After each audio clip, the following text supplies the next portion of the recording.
Mr. President, the images and stories that we have witnessed in the aftermath of Hurricane Harvey and Irma are devastating. I want to thank every American and every Montanan who has pitched in, who's volunteered, who has donated to help the recovery efforts in Texas and Florida. But I rise today to remind the country that there's another devastating and ongoing natural disaster that is impacting thousands of families, costing taxpayers billions of dollars, and draining local economies. As the eyes of the nation were on Florida this weekend, and rightfully so, Montana wildfires consumed another 150,000 acres. To date, we've seen over 1.1 million acres burned in Montana this summer. This is more than 3 times the 10-year average and nearly the size of the state of Delaware. The impact is widespread. The wildfires have burned farming and grazing land that is used to help feed this country, as well as valuable timber that sustains good jobs and mills across the state. The 1.1 million acres that we lost includes world-class hunting, fishing, hiking land where families can escape and grandparents can take their grandkids to their favorite fishing hole. The fires have consumed favorite hiking trails and public access sites that help drive our outdoor economy in our state. Sustains over 70,000 jobs a year in Montana alone. And the smoke from these fires has put our health at risk, the health of our kids and our neighbors, exposed to the smoke that covers the state of Montana. In addition to burning nearly 2,000 square miles, these fires are burning a hole in our budget.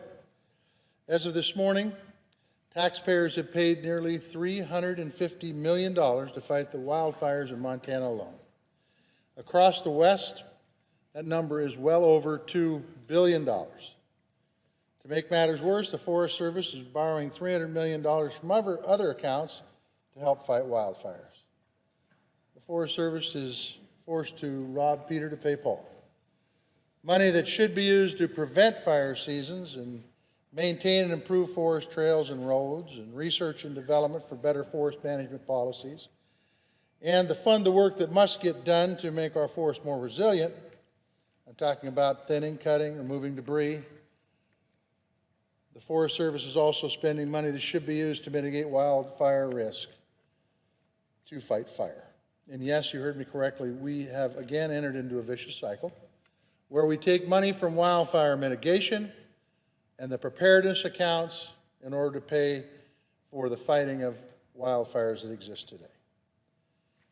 Each year we spend more money to fight wildfires, which leaves less money to prevent wildfires. Now, this is nothing new. Fire borrowing is a trend that we've seen for the last 20 years. But with each passing year, as fire seasons get longer and more intense, our fire borrowing practice leaves an entire agency with almost no budget certainty or flexibility to complete its core mission. Congress has already paid the Forest Service more than $300 million additional dollars to fight fire.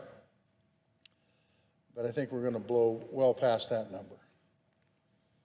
That might be enough for Montana alone, but we also need to be able to help the firefighters in California and Oregon and Washington and Idaho and across the West. In the meantime, forest management on the ground is hamstrung, and we have no long-term fix for this problem. As a result, we're investing less in active forest management, which leaves our forests even more vulnerable to catastrophic wildfires. Frankly, the Forest Service is becoming a firefighting agency, not a forest management agency. And when the fire season ends, our restorative work begins, but only if there's money in the bank to do that restorative work. I am concerned that without immediate action from Congress, the Forest Service hollowed-out budget won't provide adequate resources to restore streams and prepare for spring runoffs. If the Forest Service budget leaves Forest Service employees handcuffed this fall, our clean water, along with our blue ribbon trout streams, will be put at risk. But that isn't all. The impact of this fire season has been felt far beyond our forests. This devastating fire season has undercut Montana's economy and put jobs at risk. I've heard from small business owners who have seen their bottom line slashed during this fire season. A bad fire launches a ripple effect in the region that results in empty booths at the family restaurants and vacant rooms at local motels. Wildfires have left our air quality so hazardous that school recesses have been canceled, high school football and soccer games have been moved hundreds of miles away, and folks wear breathing masks when they go pick up their mail. Farmers and ranchers have lost infrastructure to fire, and extreme drought transformed a very promising spring into an underwhelming harvest. These impacts are real, and unfortunately, they're not temporary. Folks in Montana will be dealing with the impacts of this record-breaking fire season for many months, and in some cases, many years to come. So as Congress works, again, to get Florida and Texas the help that they deserve, I am here to ensure that Montanans get the resources that they need too. So here's what this Senate and here's what Congress must do. The Forest Service must fully reimburse for every dime that they remove from maintenance, mitigation, and restoration accounts to fight wildfires. The Forest Service must be fully reimbursed for every dime that was removed from maintenance, mitigation, restoration accounts to fight wildfires. Because why?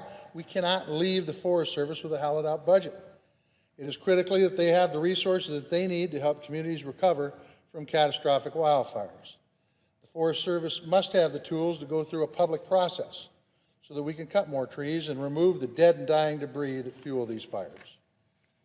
Congress must pass legislation to end the broken way that we fund wildfires so that we can treat wildfire funding just like the natural disaster that it is. The third thing is that every small business and family farm or ranch in Montana that has suffered loss related to wildfires must have urgent access to the available resources at the Small Business Administration and at the USDA. I have personally contacted the administration to ensure that resources remain available for Montanans because our needs don't end after these wildfires are put out. The fourth thing is the Senate must fast-track legislation that provides local governments the additional resources and mitigation efforts that they need to recover from these wildfires. I'm working on a bill with other Western senators to ensure states like Montana and other states impacted by devastating wildfires have access to adequate recovery resources. And finally, after a month of record-breaking hurricanes and historic drought and wildfires, it is long time for the Senate to have an honest debate about climate change. Back home in Montana, we are in the middle of September, and there are still 21 priority fires burning. And there are still many Montanans that need help. So over the coming weeks and months, as we take steps to recover from other natural disasters around the country, we need to work together to not only help those in desperate need, but also move forward with long-term solutions that will help us deal with the catastrophes, whether it's floods, hurricanes, droughts, or wildfires. If we're able to work together and get that done, we will indeed have done our job in the United States Senate. Mr. President, I yield the floor and suggest the absence of a quorum.